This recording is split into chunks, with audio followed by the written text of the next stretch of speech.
Hey guys, it's Randy here at etrailer.com. Now, a common problem we get with campers are the slide outs. Now, as you can see, the slide outs we have here aren't very deep, but some of these can come out 3, 4, and 5 feet. When they get out that far, they want to hang down, they want to sag. Now, that can put excess stress on those rollers and our mechanism down below, but also at the top as they lean out, you can start to see some cracking and things like that in your fiberglass. All of those things are negative things that we don't really want. Either you're going to be changing hardware unnecessarily underneath, or you're going to have to worry about leaks and things like that. Now, by using these stabilizers, whether you've got a new camper and you just want to take really good care of it and ensure that you never have an issue, or you have an older camper that already has some of that sag going on, we can use these to either slightly raise that slide out back up so everything's nice and level again, or keep it from ever happening at all. Now, these are going to come in a 2-pack. You can see on our taller slide here, we're using the taller set. Now, this is going to be what I'd consider a pretty small slide. It's just the bed that kind of comes out here. You can see in this case, we're just going to use one of them. On our medium slide here, you can see we're using 2 of them. And I would really go with the number of tracks that you have, the number of tracks that come out underneath. That's probably going to give you a pretty good idea of how many you're going to need. I think you can get up into some that are larger than this, maybe the whole side of the RV here. In that case, maybe 3 or 4 is the better option. Now, not only do these help support the slides, but they're also going to give us some stability. Anytime you level out your camper, you get your stabilizers down, then you move your slide outs, that can give you just a little bit of wiggle side to side. So not only are these going to help make sure that your RV is either level in the slides, that we don't have any damage occurring from using them often, but it also helps to stabilize it a little bit, and it'll help you to kind of enjoy your camping experience a little bit more because you just don't have to worry about that movement. Now, we do have 3 size options to pick from just based on how high your slide is up off the ground. Over here, we're using the larger ones. Now, those are anywhere from 26 inches up to 47.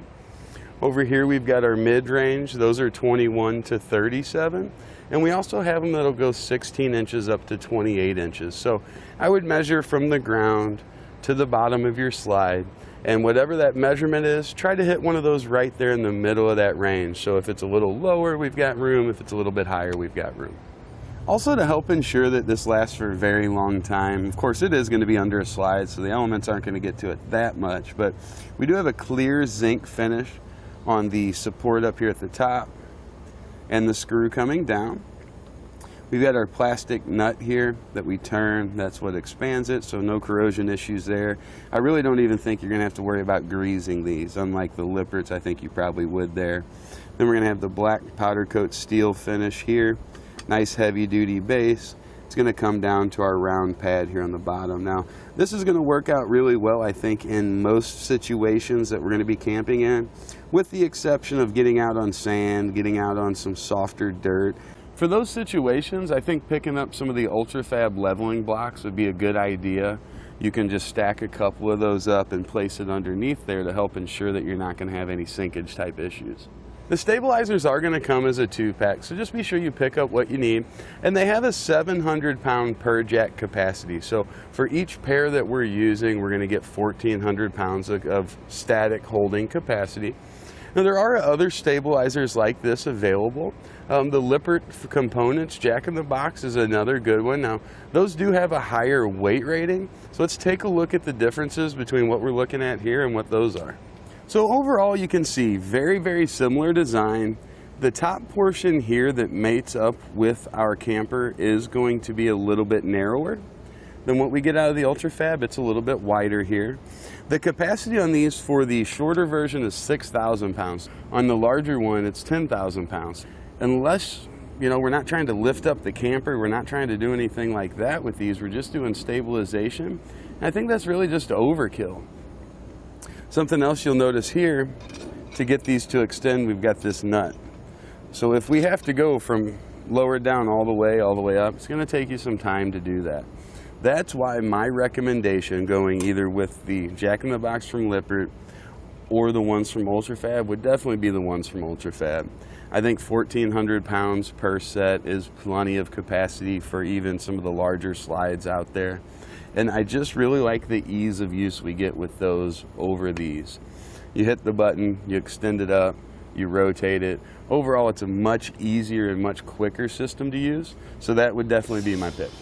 Now, when installing our stabilizers, these are meant to fit on the tracks that come out. You can decide, though, to move them further out towards the corner if you want to kind of widen it a little bit.